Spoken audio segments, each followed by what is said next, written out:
प्रिय व्यूअर्स, इस कार्यक्रम के माध्यम से आप सभी की यूपीएससी की तैयारी में स्टडी आईक्यू आईएएस हिंदी की ओर से एक और सहायता प्रदान किए जाने का प्रयास किया गया है।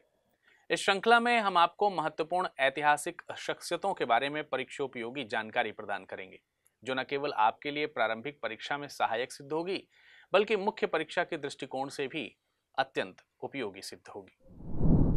7वीं 8वीं सदी में भारतीय भूमि विभिन्न मतों, संप्रदायों और धर्मावलंबियों की धरती में परिणत हो चुकी थी। यही काल बौद्ध और जैन धर्म के उत्कर्ष का भी था। बौद्ध और जैन की जड़ें उपनिषद दर्शन में मिलती हैं, फिर भी बाद में वे वेद में निहित चिंतन पद्धति का खंडन करने लगे। बौद्धों के साथ साथ जैन मतावलंबियों ने भी इस काल में वैदिक धर्म का खंडन किया। भारत प्राचीन ऋषियों की बसाई, सजोई, पोषित भारतीय सभ्यता थी, जिसकी जड़ें आज भी मजबूती से धरातल को पकड़े हुए हैं। भारत पर हुए अनगिनत आक्रांताओं के तलवारों से खंडित किए जाने के बाद भी आज भारत का सनातन तन कर खड़ा है। सनातन अर्थात शाश्वत, अर्थात जैसा था वैसा ही। एक समय में जब भारत में धर्म की हानि और धर्म परिवर्तन तेजी से हो रहा था, वैदिक धर्मावलंबी पूरी शक्ति से अपने धर्मों के पुनरुत्थान में जुटे हुए थे और कई महान दार्शनिक विद्वानों ने यथाशक्ति उनके मतों का तार्किक खंडन भी किया था। किंतु भारत के इस महान सनातनी परंपरा के पुनर्जीवन के लिए किसी दैवीय आत्मा की प्रतीक्षा थी। समस्या केवल इतनी ही नहीं थी। इस काल से भागवत, कापालिक, कार्तिक और ऐश्वर पंचरात्रिक और तांत्रिकों का भी बोलबाला हो चुका था। इसी संघर्ष के काल में भारत की धरती पर ईश्वर का अंश लेकर एक चमत्कारी प्रज्ञा के आविर्भाव की आवश्यकता हुई। आज हम उसी दिव्य महान शख्सियत के बारे में जानेंगे, जिसके बिना सनातन धर्म की कल्पना भी नहीं की जा सकती।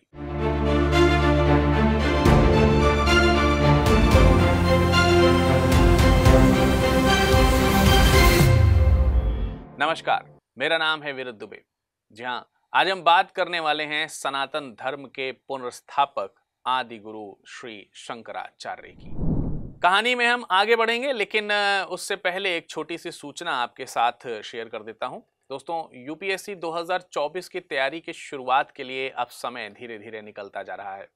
हालांकि अब 2025 की तैयारी की शुरुआत के लिए बिल्कुल सटीक समय है। इसलिए स्टडी आईक्यू आईएएस हिंदी माध्यम के विद्यार्थियों के लिए 2025 की तैयारी के लिए लेकर आया है लॉन्ग टर्म P2I यानी प्रीलिम्स टू इंटरव्यू बैच, जिसमें आपको प्री फाउंडेशन, फाउंडेशन और फिर एडवांस स्तर तक की तैयारी कराई जाएगी। इसके साथ ही 15 से अधिक निःशुल्क पुस्तकें, handwritten notes, crux, PPTs और प्रारंभिक परीक्षा उत्तीर्ण करने पर निःशुल्क आवासीय सुविधा भी प्रदान की जाएगी। इस बैच में एडमिशन लेने के लिए नीचे डिस्क्रिप्शन में दिए गए लिंक पर आप क्लिक कर सकते हैं और विरद लाइव कोड का प्रयोग कर सकते हैं। अगर पोप ईसाइयों के धर्मगुरु हैं और दलाई लामा बौद्धों के, तो जगत गुरु आदि शंकराचार्य भी सनातन धर्म के जगत गुरु हैं। वैदिक काल का अंत होते होते, अर्थात उत्तर वैदिक काल के अंतिम समय में समाज में कुरीतियां फैलने लगी थी। वर्ण व्यवस्था, कर्मकांड और वैदिक संस्कृतियों का निज स्वार्थ के लिए जिस प्रकार से दुरुपयोग होना शुरू हो गया था, उससे सनातन धर्म पतन की ओर अग्रसर हो चला।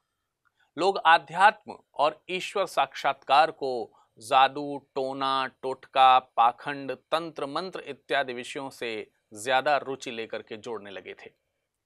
ये वही समय था जिस समय भेदभाव के कारण सबसे ज्यादा धर्म परिवर्तन होना शुरू हो गया था। ऐसे में सनातन को पुनः स्थापित करने के लिए एक दिव्य पुरुष की आवश्यकता हुई। शंकराचार्य, जिन्हें हम शंकर या आदि शंकराचार्य के नाम से भी जानते हैं, के बारे में माना जाता है कि भूदेवता और देवियों ने भगवान आशुतोष यानी भगवान शिव से प्रार्थना की थी कि उनका जन्म धरती पर हो। माधवाचार्य के अनुसार भगवान शिव ने देवी देवताओं को आश्वस्त भी किया था कि वे स्वयं मनुज रूप में अवतरित होंगे। आखिरकार वह समय आ ही गया। केरल में कलाड़ी नामक जगह पर एक ब्राह्मण दंपति शिवगुरु और आर्यम्बा, जिनको हम विशिष्टा के नाम से भी जानते हैं, के गर्भ से एक पुत्र का जन्म हुआ, जिसका नाम शंकर रखा गया। पिता शिवगुरु वेदज्ञ थे और हमेशा से सन्यासी बनना चाहते थे।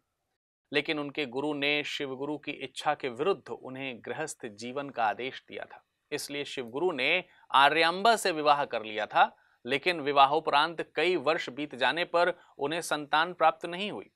तो निराश होकर दोनों ने शिव की उपासना करना शुरू कर दिया। कहते हैं कि भगवान शिव उनसे प्रसन्न होकर शिवगुरु के स्वप्न में आए और उन्होंने शिवगुरु से पूछा कि तुम्हें एक सर्वज्ञ किंतु अल्पायु पुत्र की कामना है या फिर अज्ञानी किंतु दीर्घायु और अनेक पुत्र की इच्छा रखते हो। शिवगुरु ने स्वप्न में ही उत्तर दे दिया कि वे अल्पायु किंतु सर्वज्ञ पुत्र की कामना करते हैं। इस तरह से आर्यांबा और शिवगुरु के घर पुनर्वसु नक्षत्र में वैशाख शुक्ल पंचमी के दिन एक परम तेजस्वी बालक के रूप में शंकर प्रकट हुए। उनके जन्म के वर्ष को लेकर काफी ज्यादा मतभेद हैं, जिनमें से 507 ईसा पूर्व से लेकर 8वीं सदी ईस्वी तक की तिथियां बताई गई हैं। लेकिन यदि सनातन धर्म में 4 मठों की गुरु परंपरा के कालखंड की बात माने तो शंकराचार्य जी का जन्म यही कोई 520 ईसा पूर्व से 480 ईसा पूर्व के बीच माना जाता है। किंतु अधिकतर आधुनिक विद्वानों की मान्यता 788 ईस्वी की मानी गई है। हालांकि इसका भी कोई पुख्ता प्रमाण नहीं है। यदि हम 507 ईस्वी की तिथि को उचित मान लें तो क्योंकि गौतम बुद्ध का जन्म वर्ष 563 ईसा पूर्व या 564 ईसा पूर्व माना गया है और शंकराचार्य जी ने बौद्ध धर्म की दार्शनिकताओं पर जोरदार शास्त्रार्थ किए हैं, तो स्पष्ट है कि वे बुद्ध के कम से कम 200 से 300 साल बाद जन्मे होंगे। वहीं यदि 788 ईसा पूर्व की बात सही माने तो इनमें शंकराचार्य से मिलते जुलते एक और नामी विद्वान हैं जिनका नाम है अभिनव शंकर। उनके साथ इनके जन्म का भ्रम है। इन तिथियों के अलावा प्रथम शताब्दी ईसा पूर्व की तिथि भी मान्यताएं देती हैं। श्रृंगेरी मठ की गुरु परंपरा की सूची के अनुसार शंकराचार्य जी ने कैलाश गमन का वर्ष 12 ईसा पूर्व का बताया है और एक प्रसिद्ध ग्रंथ श्री शंकर दिग्विजय में, जो कि शंकराचार्य जी की ही जीवनी है, उसमें लिखित भाष्यों में कुमारिल भट्ट को शंकराचार्य का समकालीन बताया गया है। वहीं कुमारिल जी का जन्म महाकवि कालिदास के बाद माना जाता है। ऐसा इसलिए माना जाता है क्योंकि कुमारिल ने अपनी रचनाओं में कालिदास की पंक्तियों का कई जगहों पर वर्णन किया है। इससे तो यही प्रमाणित होता है कि शंकराचार्य जी कालिदास के बाद पैदा हुए होंगे, क्योंकि कालिदास का जन्म प्रथम शताब्दी ईसा पूर्व तक की मान्यता रखता है। इस प्रकार श्री शंकराचार्य जी का जन्म वर्ष विद्वानों के बीच विवादों का विषय रहा है। मान्यता है कि शंकर के जन्म के वर्ष भर बाद ही सभी अक्षर वो पहचानने लगे थे। दूसरे वर्ष में उन्होंने पढ़ना लिखना सीख लिया था। तीसरे वर्ष में काव्य और पुराण सुनकर ही वे समझ गए थे। वह बहुत छोटी आयु से ही श्रुतधर थे। एक बार सुनी हुई कथा को वो कभी नहीं भूलते थे। 3 वर्ष की आयु में चूड़ा कर्म संस्कार हो गया था। इसके बाद उनका तेज और ज्यादा प्रखरित हुआ। बहुत शीघ्रता से वे वेदों का अध्ययन कर गए और 5 वर्ष की आयु में उनका यज्ञोपवीत संस्कार कर दिया गया और वे इसी आयु में शास्त्रार्थों में विद्वानों को पराजित करने लगते हैं। दुर्भाग्यवश उनके इस महान प्रतिभा को देखने के लिए उनके पिता श्री शिवगुरु जीवित नहीं रहे। शंकर जब 3 वर्ष के थे तभी उनके पिता का देहावसान हो गया। उन्होंने अल्पकाल में ही चारों वेदों पाठ शास्त्रों का अध्ययन कर लिया था। उनकी मेधा और स्मरण शक्ति को देखकर उनके गुरु भी अचंभित होने लगे थे। शंकर विजयम नाम के ग्रंथ में, जो कि शंकराचार्य की जीवनी पर ही आधारित है, के अनुसार 8 वर्षे चतुर्वेदी, 12 सर्वशास्त्रविद, 16 कृत्वान भाष्यम, 32 मुनिरभ्यगात, अर्थात 8 वर्ष की आयु में चारों वेदों के वो ज्ञाता हो गए। 12 वर्ष की आयु में सभी शास्त्रों में वो पारंगत हो गए और 16 वर्ष की आयु में प्रस्थान त्रयी पर भाष्य लिख दिया था। प्रस्थान त्रयी अर्थात भगवद गीता, ब्रह्मसूत्र और उपनिषद। और 32 वर्ष की आयु आते आते तक वो समाधिस्थ हो गए थे। 8 वर्ष की आयु में वेदादि समस्त शास्त्रों के महान ज्ञाता होने के बाद भी जब वे गुरुकुल से लौटे तब उन्होंने संन्यास लेने का भाव प्रकट किया। किंतु शंकर के सामने उनकी माता आर्यांबा का प्रेम था। यद्यपि इन्हीं दिनों उनकी माता को ऋषि अगस्त ने बताया था कि उनका बेटा केवल 32 वर्ष की आयु तक ही जीवित रहेगा, फिर भी वह 16 वर्ष की आयु में अपने समस्त कार्य पूर्ण कर लेगा। इसके बाद भी वह संसार के लिए 16 वर्ष और रहेगा।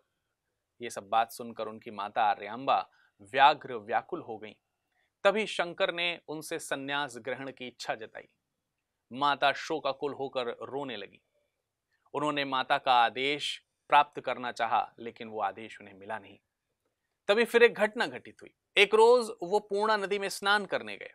जल में उतरते ही एक मगर ने उनके पांव को पकड़ लिया और उन्हें खींचने लगा। वे चीख चिल्लाकर माता को पुकारने लगे। माता भयाक्रांत होकर अपने पुत्र को बचाने की चेष्टा करने लगी। उन्होंने देखा कि शंकर का शरीर तो जल में डूबा हुआ है, लेकिन चरण कमल पर है। तभी शंकर ने माता से फिर से एक बार संन्यास ग्रहण की आज्ञा मांगी और कहने लगे कि केवल संन्यास ग्रहण से ही उनकी मुक्ति संभव होगी। विवश होकर माता ने उन्हें संन्यास होने की अनुमति दे दी। शंकर जल से बाहर आ गए और मूर्छित माता को उन्होंने उठाया। वह अब भी अपने पुत्र वियोग की कल्पना से कांप उठती थी। वह उन्हें मनाने के लिए भावनात्मक बातें करती। अंततः शंकर से उन्होंने एक वचन लिया कि भले ही वह सन्यासी हो जाएं, किंतु उनकी मृत्यु के पश्चात दाह संस्कार वे ही करेंगे। शंकर ने माता की बात मान ली और अब वे गृह त्यागी हो गए। उन्होंने केरल से मध्य भारत की ओर बढ़ना प्रारंभ किया। यह शंकर के जीवन का नया पर्व था, एक नया प्रस्थान। उन्होंने सन्यासी वस्त्र धारण कर हाथ में दंड लिए और गुरु गोविंद पाद के आश्रम में प्रवेश कर गए। 8 वर्षीय शंकर का अद्भुत तेज देखकर गोविंद पाद अभिभूत हो गए और उन्होंने पूछा कि तुम कौन हो? शंकर ने उत्तर दिया, प्रभु मैं पृथ्वी नहीं, न जल हूं, न तेज हूं, न वायु, न आकाश, न ही उनके गुण हूं, न ही इंद्रिय। इन सब से परे केवल परम तत्व शिव है, वही मैं हूं। गोविंद पाद विस्मत रह गए। उन्होंने अपनी योग दृष्टि से जान लिया कि साक्षात शंकर सामने खड़े हैं। शंकर ने दंडवत होकर उनकी शिष्यता ग्रहण कर ली। गोविंद पाद गौड़ पाद के शिष्य थे और वे आदिशेष के अवतार माने जाते थे। शंकर ने उनसे समस्त विद्याओं का ज्ञान लिया और सभी विद्याओं में पारंगत होने के बाद एक दिन गोविंद पाद ने उनसे कहा कि वह शिवपुरी यानी वाराणसी जाएं, वेदांत पथ का वहीं प्रचार करें।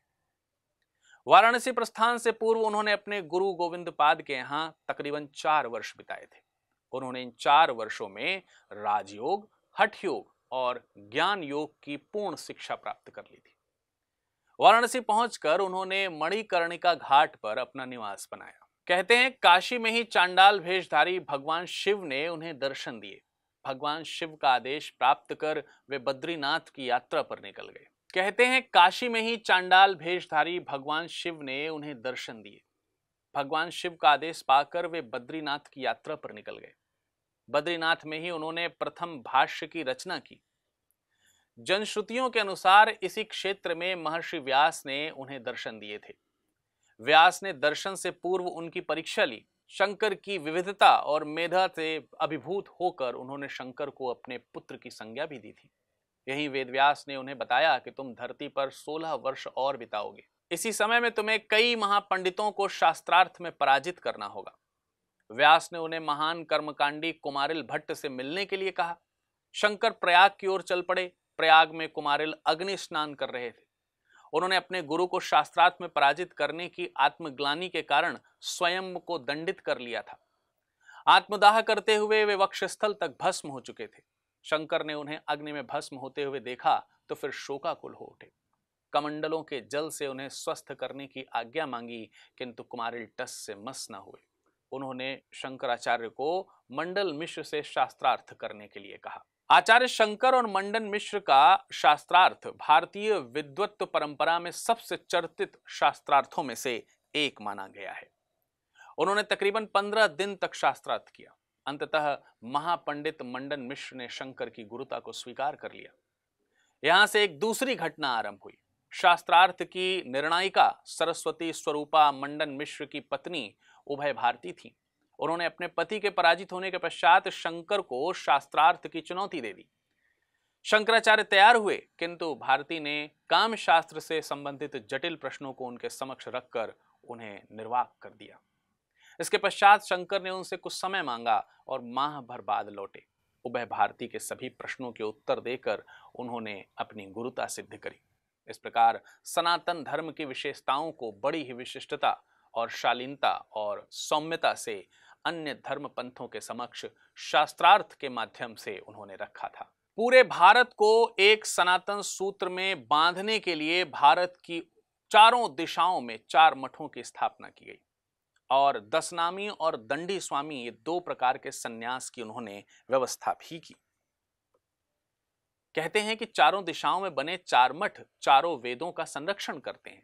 उदाहरण के तौर पर उत्तर में ज्योतिर्मठ अथर्ववेद सहित उनकी सभी संहिताओं, ब्राह्मण ग्रंथों, अरण्यकों और उपनिषदों का संरक्षण करता है। इसी प्रकार से पश्चिम में स्थित द्वारका मठ सामवेद को संरक्षित करता है। पूर्व में गोवर्धन मठ ऋग्वेद का और दक्षिण में स्थित श्रृंगेरी मठ यजुर्वेद के ज्ञान का संरक्षण करता है। इस तरह अलग अलग मठों को अलग अलग वेदों का संरक्षण बनाए जाने के पीछे भी विद्वानों ने शंकराचार्य की तार्किक सोच को ही अपना प्रभाव माना है। लोगों का मानना है कि शंकराचार्य जी ने ऐसा इसलिए किया था क्योंकि प्रत्येक मठ दूसरे मठ पर आश्रित होंगे और इस प्रकार भारत को एक सूत्र में बंधने हेतु 4 अलग अलग जगहों पर 4 अलग अलग मठ स्थापित करना होगा। इसके अलावा उन्होंने अनेकों मंदिरों में देवी देवताओं की पूजा अर्चना प्रारंभ की। शंकर के द्वारा स्थापित 4 मठों में शंकराचार्य की परंपरा आज तक निर्बाध रूप से चली आ रही है। माना जाता है कि इन चारों मठों के अतिरिक्त उन्होंने कांची मठ की भी स्थापना की थी। कांची के आचार्य का एक मत यह भी है कि शंकराचार्य ने अपने अंतिम वर्ष कांची में ही बिताए थे। वहीं अपनी देह का उन्होंने परित्याग भी किया था, लेकिन इस बात का भी कोई प्रमाण नहीं है। मठों की भांति शंकराचार्य ने सन्यास की दशनामी परंपरा को भी तार्किक रूप से स्थापित किया था, जिसके पीछे कुतार्किक और भ्रमित करने वाले तत्वों और आक्रांताओं से सन्यासियों को बचाना और उनका सशक्तिकरण करना शामिल था। इस सन्यास परंपरा में 10 तरह के सन्यास होते थे, जिन्हें वन, आरण्य, गिरि, पर्वत, सागर, तीर्थ, पुरी, आश्रम, भारती और सरस्वती कहा जाता था। वन एवं आरण्य सन्यास परंपरा का पालन करने वाले जंगल में रहा करते थे। गिरि एवं पर्वत सन्यास परंपरा का पालन करने वाले पर्वतों का आश्रय लेते थे। सागर परंपरा का पालन करने के लिए सागर के तट पर सन्यासी निवास करते थे। तीर्थ और आश्रम के सनातनी सनातन धर्म के सभी तीर्थों और आश्रमों में निवास करते थे। इसके अलावा पुरी सनातन धर्म में सभी मोक्ष धामों, ज्योतिर्लिंगों, शक्तिपीठों इत्यादि में निवास करने वाले सन्यासी हुआ करते थे। भारती भारत के गुरुकुलों में और सरस्वती भारत के विश्वविद्यालयों में रहकर सनातन का संरक्षण करते रहते थे। इसके अलावा उन्होंने दंडा स्वामी और नागा स्वामी संप्रदाय परंपरा की भी नींव रखी थी। दांडी स्वामी परंपरा में वैदिक ज्ञान के रक्षक और सनातन पर लगे आरोपों का शास्त्रार्थ और विज्ञान के माध्यम से खंडन किया जाता था, जबकि नागा स्वामी में शास्त्रों के साथ शस्त्र की भी शिक्षा प्रदान की जाती थी। शंकराचार्य का मूल दर्शन उनके अद्वैतवाद सिद्धांत के रूप में जाना जाता है। शंकराचार्य से पूर्व भारतीय सनातन कई विचारधाराओं में विभाजित था, जैसे कि षड दर्शनों से अलग अलग दार्शनिक विचार थे। इसके अलावा शैव, वैष्णव, शाक्त, गणपति और सौर इत्यादि संप्रदाय भी सनातन से संबंधित थे। इस तरह के कई मान्यताओं के कारण सनातन का सभी से सामंजस्य नहीं हो पा रहा था।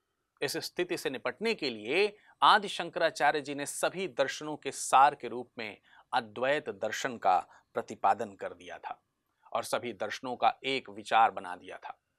इसी प्रकार सभी संप्रदायों को एक एक कर 5 देव उपासना के रूप में एक संप्रदाय बना दिया गया। यानी यदि भक्ति मार्ग में देवों की उपासना किसी को करनी है तो विष्णु, शिव, शक्ति, गणेश और सूर्य देव की उपासना एक साथ कर सकते हैं। अद्वैत सिद्धांत के अनुसार उपनिषद अद्वैत के एक मौलिक सिद्धांत को ब्रह्म कहते हैं, जो सभी चीजों की वास्तविकता है।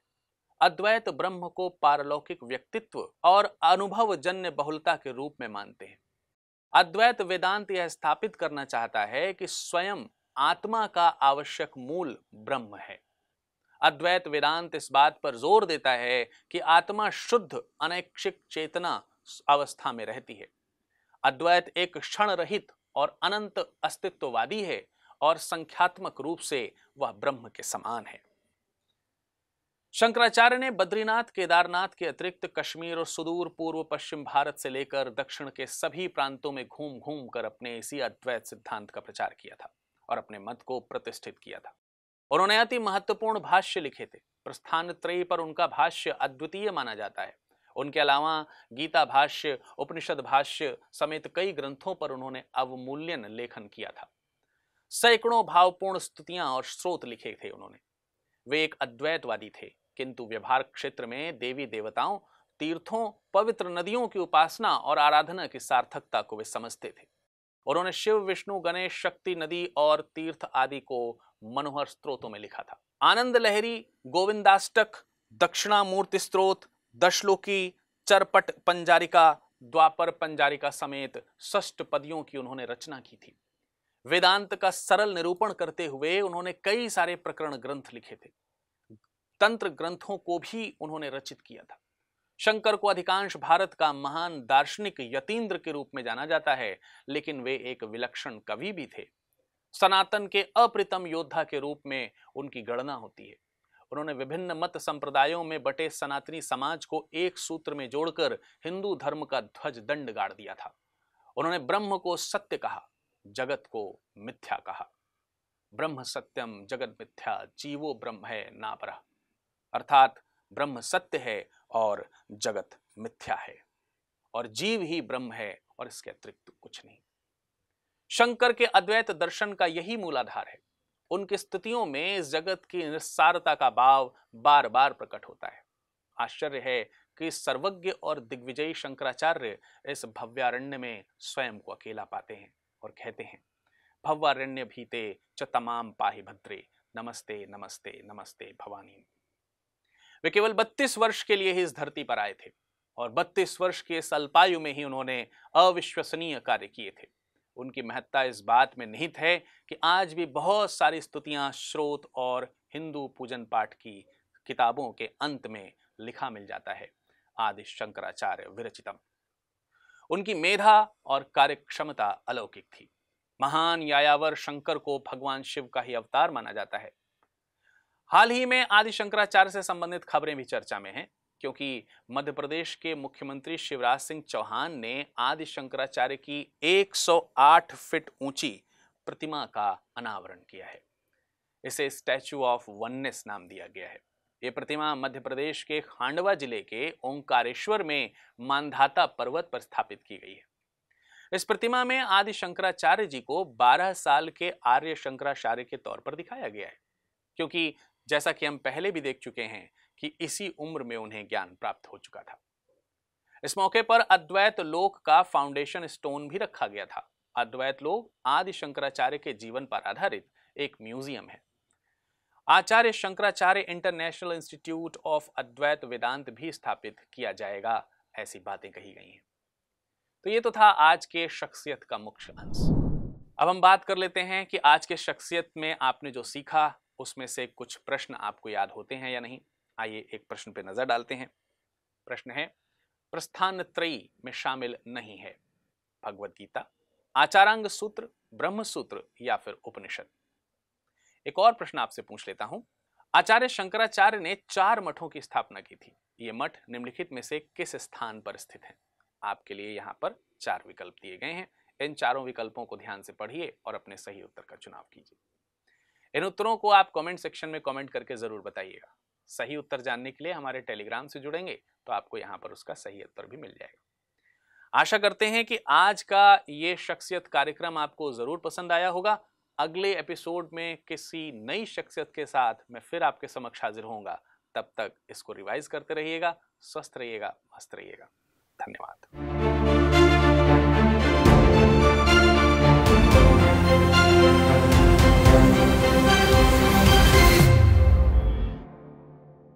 हिंदी में यूपीएससी की तैयारी से संबंधित प्रोग्राम्स को देखने के लिए सब्सक्राइब करें स्टडी IQ IAS हिंदी।